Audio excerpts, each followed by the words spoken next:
My daughter has had problems with prescription medication before, Your Honor. For a second, I thought I had heard my father wrong.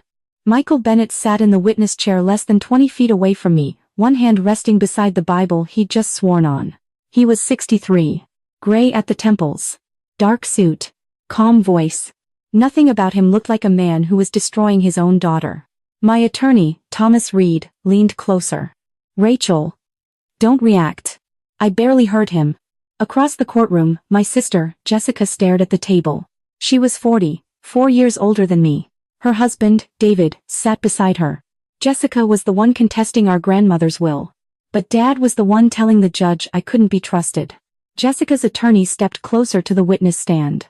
Mr. Bennett, when did you first become concerned about your daughter's use of prescription medication? About 10 years ago. Did Rachel ever tell you she couldn't sleep without medication? Dad hesitated. Yes. The attorney picked up a printed page. Your Honor, this is an email Rachel Bennett sent to her sister approximately 10 years ago. My stomach tightened. Thomas whispered. Do you know which email? No. Then Jessica's attorney read one sentence. I can't sleep without the medication right now. And stopped. Suddenly, I remembered. Not just the email. The night I wrote it. I was 26. My marriage was falling apart. I'd recently suffered my first panic attack. I'd been sleeping 3 or 4 hours a night. A doctor had prescribed medication for a few days. And Jessica had been the one person I trusted enough to tell. I looked at my sister. She finally raised her eyes. That was when I knew. The email was real. But so was the sentence immediately after it. I leaned toward Thomas. Ask for the whole email. You're sure? Yes. Thomas stood. Your Honor, if counsel intends to rely on my client's email, we'd like the complete email entered into evidence. The judge looked toward Jessica's attorney. Do you have the complete correspondence? He hesitated. Yes, Your Honor. Then we'll consider it in full. Jessica looked away. I stared at my father. He knew. He knew I'd never been addicted to prescription medication. He knew I'd never been to rehab. He knew no doctor had ever diagnosed me with dependency. And yet he'd come here anyway. He'd raised his hand. Sworn to tell the truth. And carefully chosen words that would make a panic attack sound like a drug problem. That's when I realized this wasn't really about my grandmother's money. It was about a story my family had been telling about me for 10 years. And this time, they were telling it to a judge. 10 years earlier, I was 26 and convinced I could handle anything. I was married to a man named Adam. I worked full-time in accounting while studying at night for an additional professional qualification. Most nights, I slept 4 hours. Sometimes 5. I drank too much coffee. Skipped meals. Answered emails after midnight. And whenever anyone asked how I was doing, I said, fine. Until one Tuesday morning when I stepped into the elevator at work and suddenly couldn't breathe. My heart raced. My hands went numb. My chest tightened so badly, I thought I was having a heart attack. Someone called an ambulance. At the emergency room, doctors ran tests. My heart was fine. I'd had a severe panic attack. The doctor asked about my work. My marriage. My sleep. When I told him everything, he shook his head. You can't keep running your body like this. He gave me a short-term prescription to help with the acute anxiety and sleep. A few days. That was all. A week later, we had Sunday dinner at my father's house. Jessica and David were there. They were engaged then. Grandma Eleanor was there too. I went downstairs after dinner and left my purse on the bathroom counter. Dad came in looking for something. He saw the prescription bottle. What is this? Medication. He read the label. For anxiety? Yes. Why? I had a panic attack. His head snapped up. When? Last week. You went to the hospital? Yes. And you didn't tell me? Because I'm fine. He held up the bottle. You're taking pills. They were prescribed. How often? Dad, give it back. How many are you taking? Exactly what the doctor told me. Instead of giving it back, he carried the bottle upstairs. I followed him. Dad. Jessica looked up. What happened? Dad held up my medication. Your sister is taking anxiety pills. I felt my face burn. Can you please stop announcing my medical information? Jessica stood. Rachel, are you okay? Yes. Dad answered for me. She had a panic attack. Grandma Eleanor was sitting at the end of the table. She looked at me. What did the doctor say? That I was exhausted and stressed. He gave me medication for a few days. Did the doctor prescribe it? Yes. Grandma turned to Dad. Then give it back. Mom, that's not the point. What is the point? She shouldn't need pills to handle stress. Grandma stared at him. Michael, unless you've become a doctor since dessert, give your daughter her medication.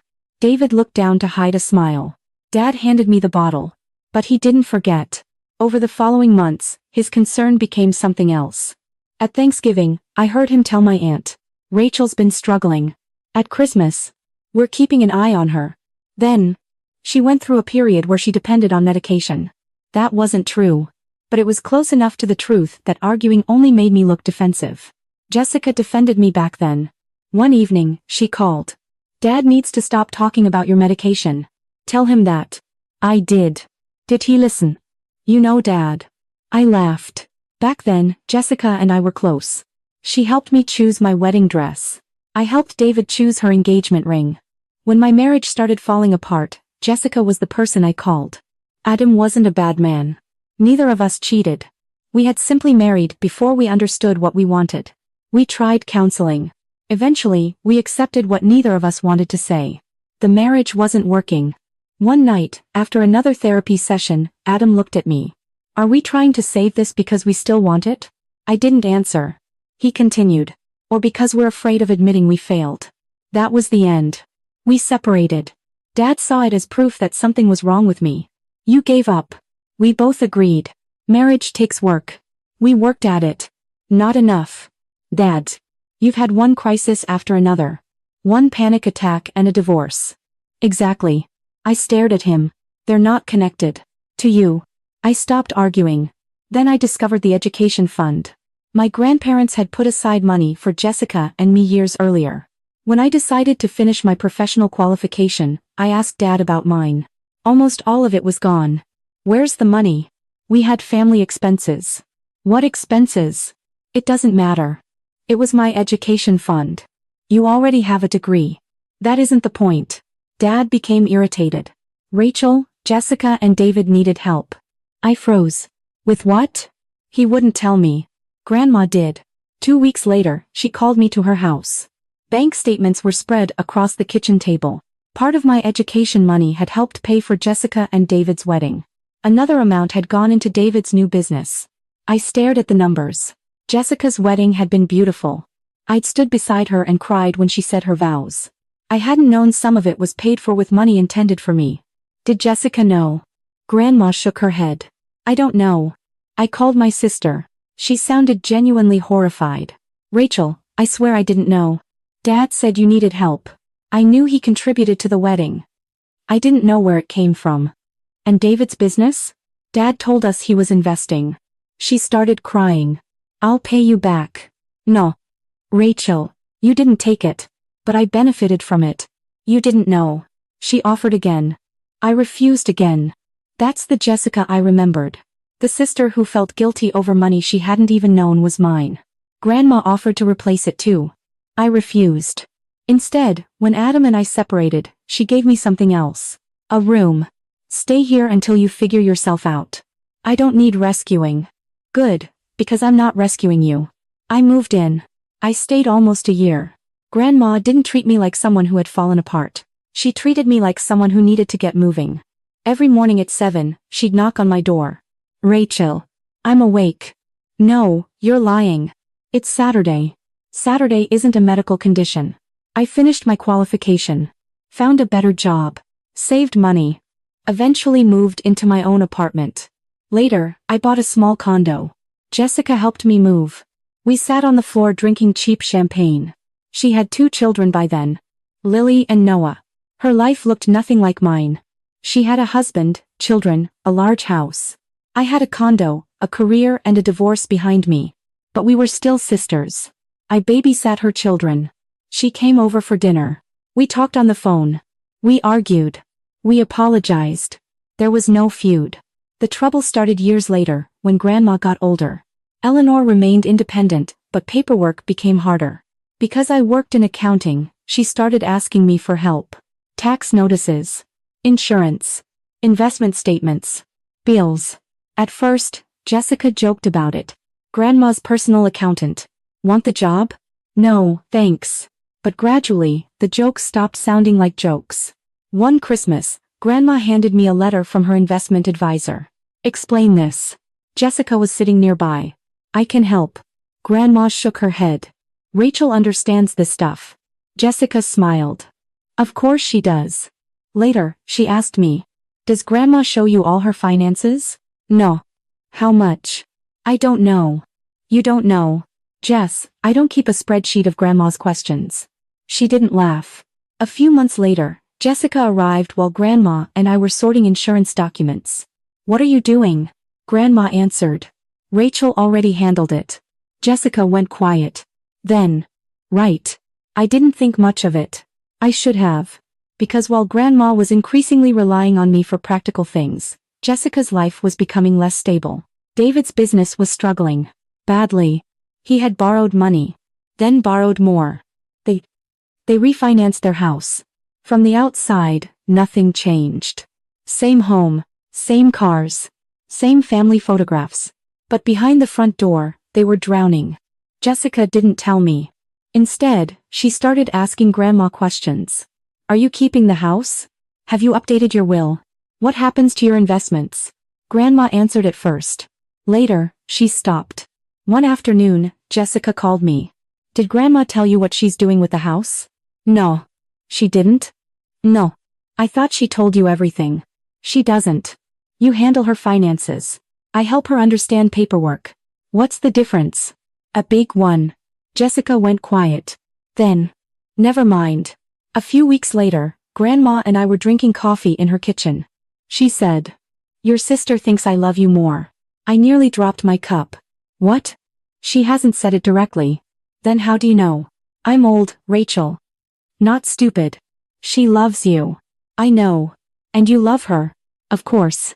Then what's the problem? Grandma looked toward the window. She thinks trust and love are the same thing. I didn't understand.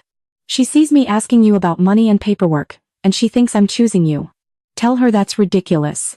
I have. And? She doesn't believe me. Isaihu. She's stressed. Yes. Grandma looked at me. That's what worries me.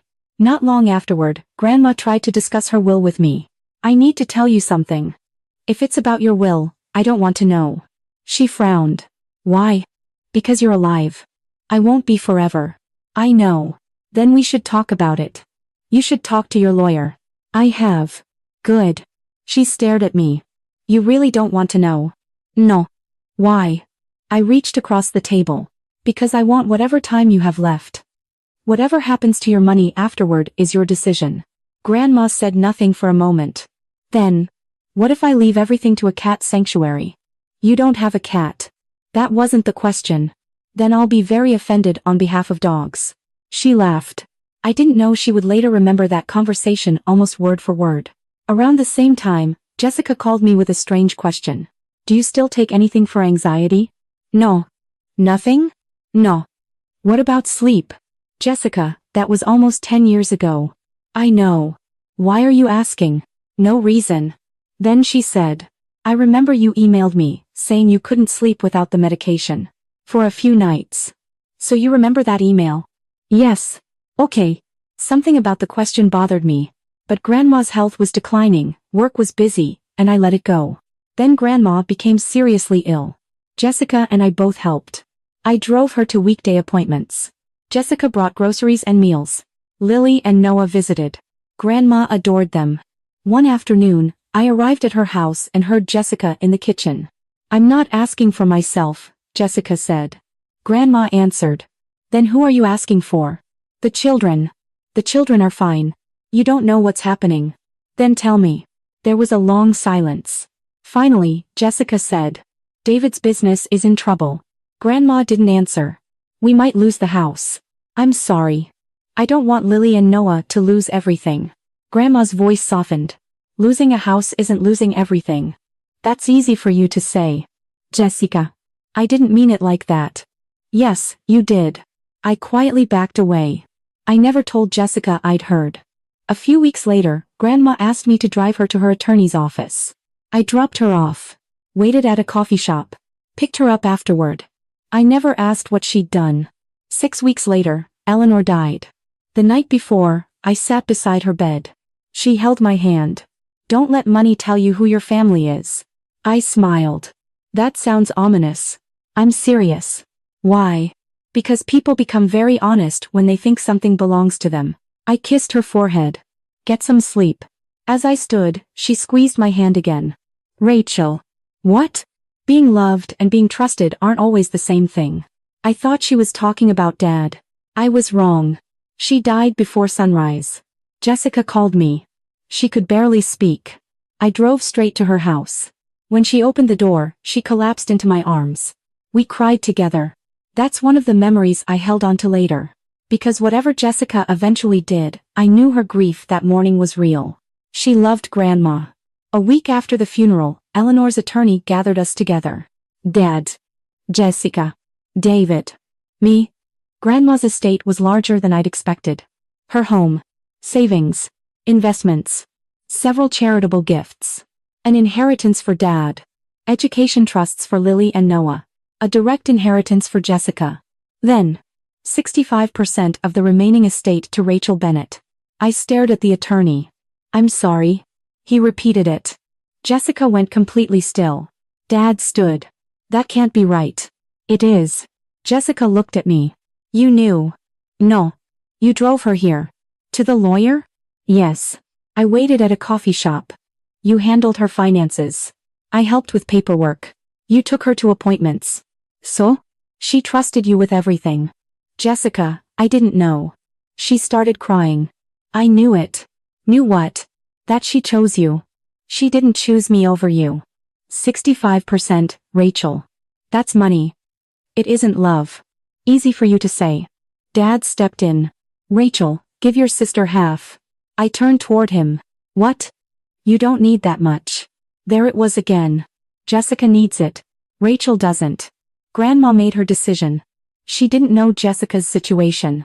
A look passed between Jessica and Dad. I saw it. What situation? Nothing. Jessica said quickly. David stood. We should leave. I looked at him. Your business? Jessica's eyes filled. How bad is it? She whispered. We might lose the house. Suddenly, all those questions about Grandma's money made sense. Jessica saw it on my face. Don't look at me like that. Like what? Like I was waiting for her to die. I don't think that. Yes, you do. No. I looked at my sister. I think you were scared. She grabbed her bag and walked out.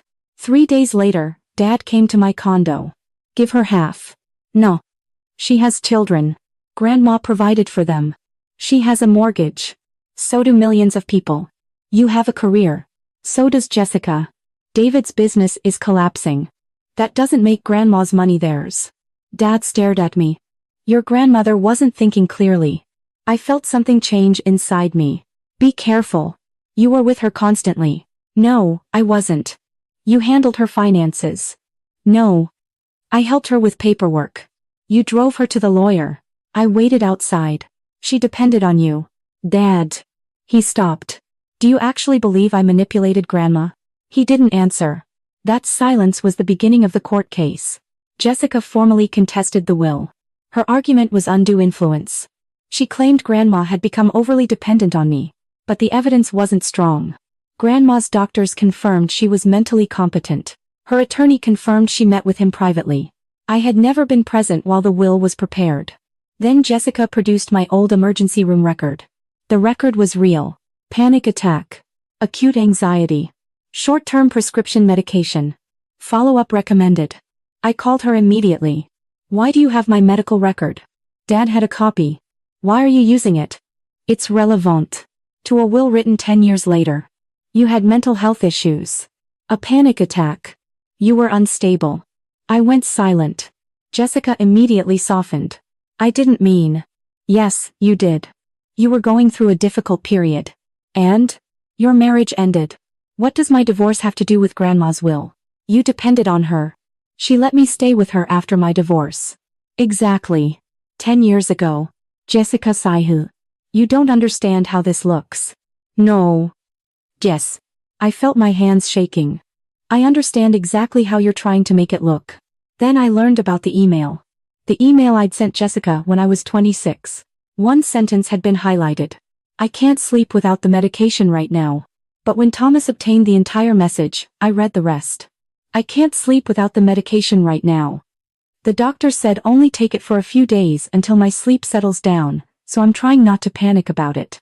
Then, Adam and I talked tonight. I think we're going to separate. And finally, please don't tell Dad yet. I can't handle him turning this into something bigger than it is. I stared at that final sentence. 10 years ago, I'd trusted Jessica enough to tell her something I was afraid to tell our father. Now she was using it against me. That hurt more than the inheritance. Because Jessica hadn't misunderstood what happened. She'd known the truth all along. And that brought us back to court. Dad was still on the witness stand. Thomas stood. Mr. Bennett, did any doctor ever diagnose Rachel with prescription drug addiction? No. Did she ever attend rehabilitation? No. Did you ever see her abuse prescription medication? No. Did you ever see her take more than prescribed? No. Thomas held up the email. Did you read this entire email before testifying today? Dad looked at Jessica. Yes. So you knew the medication was prescribed for short-term use? Yes. You knew Rachel herself wrote that her doctor told her to use it for only a few days? Yes. You knew she'd never been diagnosed with dependency? Yes. Yet you told this court your daughter had problems with prescription medication. Dad shifted in his seat.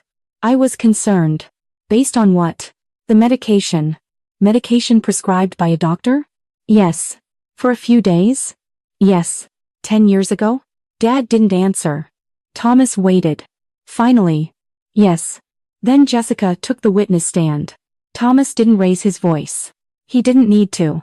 When Rachel sent you this email, did you believe she was addicted to medication? No. Did you believe she was abusing it? No. Did you believe she needed rehabilitation? No. Then why did you submit one sentence from this email? Jessica looked at me. Her eyes filled. I thought it showed she depended on medication. For a few days? Yes. 10 years before Eleanor's will was challenged? Yes. Did you have any evidence Rachel pressured Eleanor to change her will? No. Did you ever hear Rachel ask Eleanor for money? No. Did you ever hear Rachel ask what she would inherit?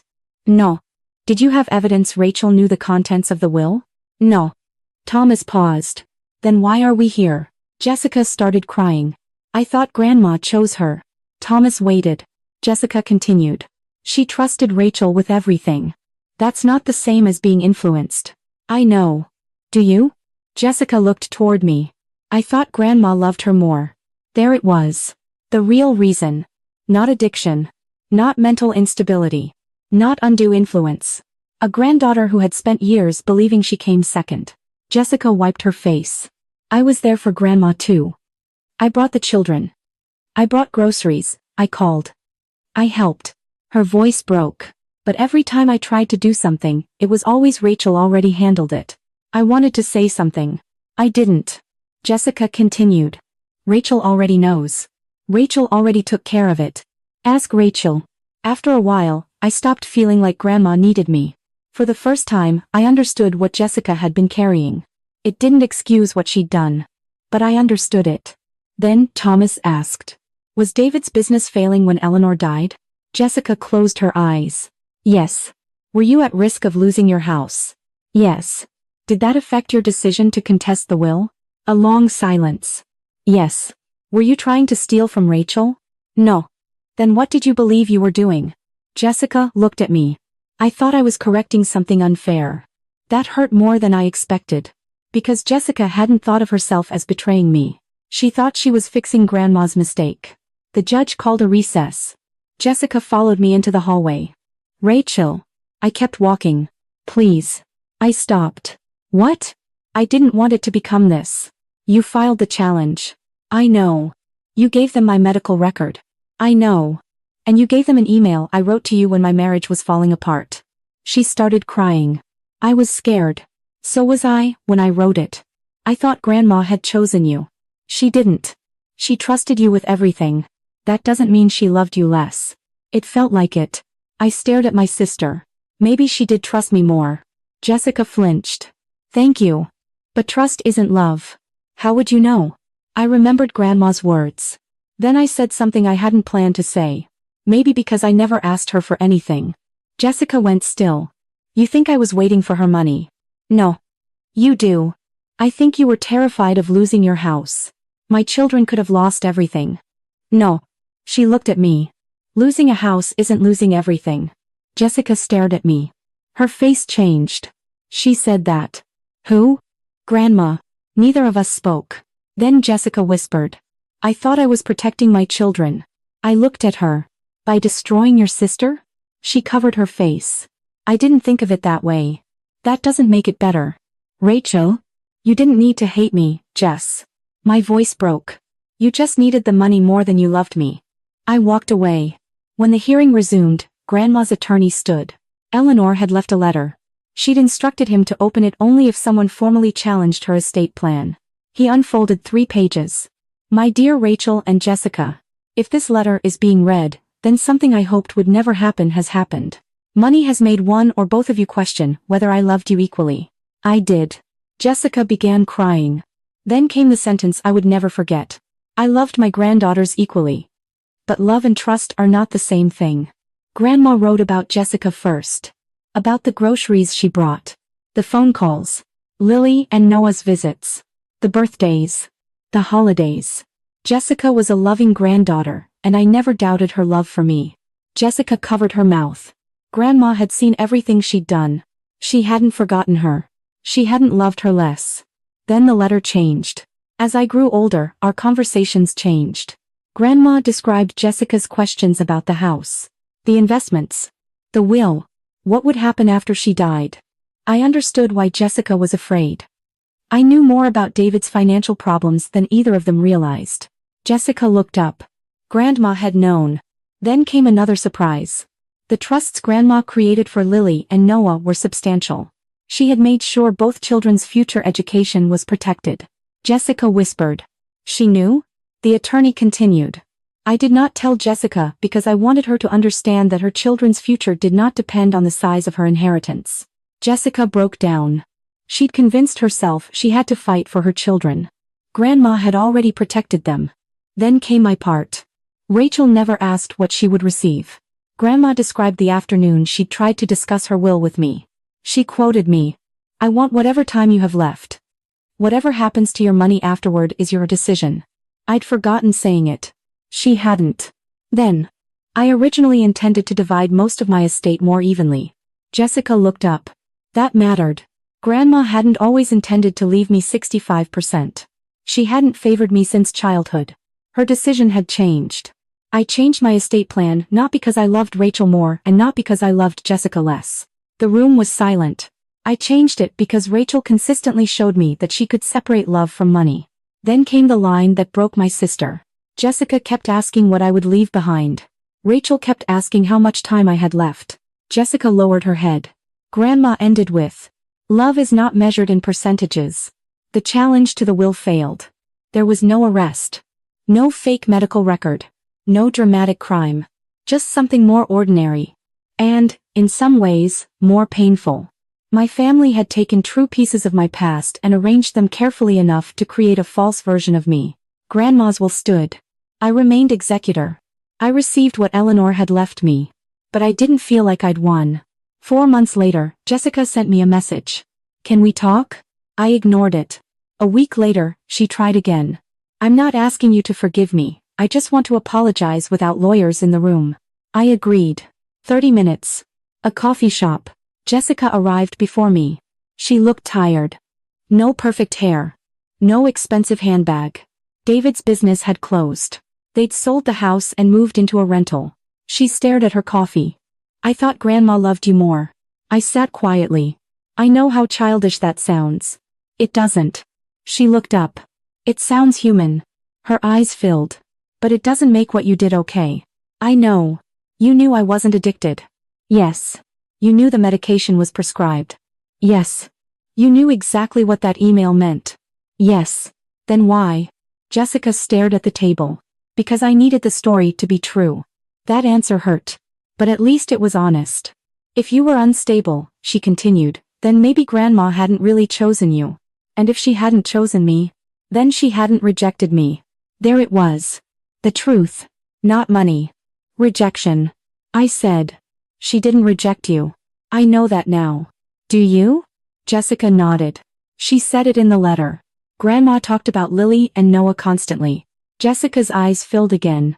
She did? Yes. She loved when you brought them over. Jessica looked down. Then why didn't I feel it? I thought about it. Maybe because toward the end, you were listening for something else.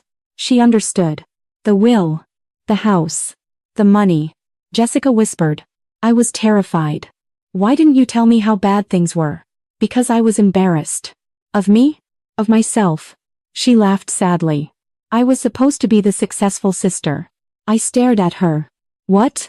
Dad always talked about me like I got life right. Marriage. Children. House. Husband. Stability. And you, Jessica said, were the one who had to rebuild. Suddenly, I understood something. We'd both spent years trapped in roles our father had created. Jessica was the successful daughter. I was the troubled one. Then, Jessica's life started falling apart while mine became stable. And neither of us knew how to handle the change. She looked at me. Do you hate me? No. Relief appeared on her face. I stopped it. But I don't trust you. She lowered her eyes. I know. I don't know if I ever will the way I used to. I understand. I thought of Grandma. Love and trust aren't the same thing. I still love you. Jessica started crying. But right now, that's all I can give you. She nodded. I'll take it. There was no hug. Not that day. Some things need more time. Dad took almost a year to call. He asked to meet at Grandma's house before I sold it. When I arrived, he was standing in the kitchen. I was wrong, he said. I waited. About the medication. Yes. About your divorce. Yes. About the education money. Yes. He looked down. And about the hearing. That was the one I needed to hear. I knew you weren't addicted. I know. I told myself I wasn't lying. You were. I only said there had been concerns. You knew exactly what Jessica's attorney wanted the judge to believe. Dad closed his eyes. Yes. Why? I was trying to protect Jessica. Why her? She has children. So? She was going to lose her home. And? Dad looked at me. She's my daughter. The words hung between us. I don't think he realized what he'd said until he saw my face. And what am I? Rachel, that's not what I meant. It is. No. 10 years ago, you took my education money because Jessica needed it more. I shouldn't have. When my marriage ended, you decided I couldn't handle life. I was worried. When Grandma died, you decided Jessica deserved more because she had children. He looked away. And when Jessica used my panic attack against me, you knew the truth. I was trying to stop her family from falling apart. I nodded. Her family. Don't twist my words. I'm not. For once, my voice was completely calm. I'm finally listening to them. Dad started crying. I love both of you. I believe you. He looked surprised. But love isn't the problem. I looked around Grandma's kitchen. She taught me that. How do I fix this? You don't. Then why did you come? Because I wanted to tell you something without being angry. He waited. Jessica made a terrible choice because she was afraid. Dad nodded. You knew the truth. He looked down. And you made yours anyway. I know. You spent years deciding which daughter needed protecting. Rachel. And it was always Jessica. He wiped his eyes. Are you cutting me out of your life? I don't know. Please. I really don't know. I picked up my bag. He said. I love you. I stopped. I know. Isn't that enough? I thought of Grandma. No. Then I said the words she'd left me. Love and trust aren't the same thing. And I walked out. I sold Grandma's house 3 months later. I kept one thing. Her kitchen clock. Round. Cheap. Always 5 minutes fast. I hung it above my own kitchen table. A year after the hearing, Jessica invited me to Lily's birthday. I went. It was held at a park. Pizza. Cupcakes. A few balloons. Nothing like the elaborate parties they used to throw. But Lily was happy. Noah ran around with his friends. David looked tired but peaceful. Jessica walked over. Thanks for coming. Thanks for inviting me. She didn't try to hug me. She waited. So I hugged her. For the first time since the hearing. She froze. Then hugged me back. It didn't erase what happened. But maybe healing isn't supposed to erase anything. Maybe it's learning how to carry the memory without letting it control everything that comes after it. Months later, Jessica came to my condo. She saw Grandma's clock. "You kept that ugly thing. Grandma loved it. It still runs fast?" 5 minutes. Jessica smiled. She used to say being early was free. We laughed. For a few seconds, we were sisters again. Before the will. Before the courtroom. Before money convinced Jessica that love could be measured in percentages. As she was leaving, she stopped. "Rachel? Yeah? Do you think Grandma knew we'd end up like this?" I looked at the clock. No. Then I thought about Eleanor. But I think she knew money would show us who we really were. Jessica nodded. About me. About all of us. She left. My grandmother left me 65% of her estate. For a long time, everyone thought that was the inheritance that changed my life. It wasn't. The money only exposed what had been there all along. Jessica's fear. My father's favoritism. And my need to spend my life proving that I was okay. For years, every success felt like evidence. Every promotion. Every bill paid. Every responsible decision. Some part of me was still 26 years old, standing in my father's dining room, while he held up a prescription bottle. Still saying, "I'm fine. Believe me." Grandma was the one person who never made me prove it. Maybe that's why losing her hurts so much. Jessica and I are rebuilding now. Slowly. We're not the sisters we used to be.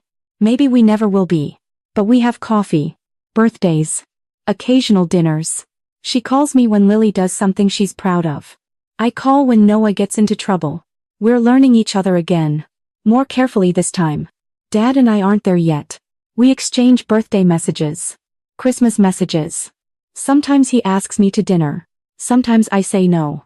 Once, I said yes. Maybe one day we'll find our way back. Maybe we won't. I've learned to live with both possibilities. Because my grandmother taught me something I wish I'd understood years earlier. Love doesn't automatically create trust. Forgiveness doesn't erase consequences. And being family doesn't mean someone gets unlimited access to your life after they've hurt you. Eleanor never loved me more than Jessica.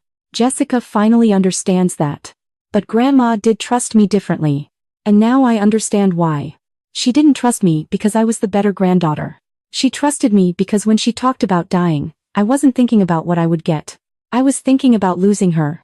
Jessica kept asking what Grandma would leave behind. I kept asking how much time she had left. In the end, we both got an answer. My sister learned that inheritance isn't proof of love. And I learned that being loved doesn't mean you have to keep begging someone to believe you. Sometimes I still look at Grandma's clock running 5 minutes fast above my kitchen table. And I wonder what she'd say if she could see us now. She'd probably tell me to stop thinking so much. Then she'd complain that the coffee was getting cold. And maybe she'd remind me one last time. Money wasn't what she left us. The truth was. And sometimes the truth is the inheritance that costs the most. If your sister took a private email from one of the hardest moments of your life and used it against you in court, could you trust her again? And if your father knew the truth but still stood against you because he believed your sister needed his protection more, could you forgive him? Tell me what you would have done in the comments. If this story touched you, please like, share, and subscribe to Hidden Stories for more emotional family stories about betrayal, forgiveness, secrets, and second chances.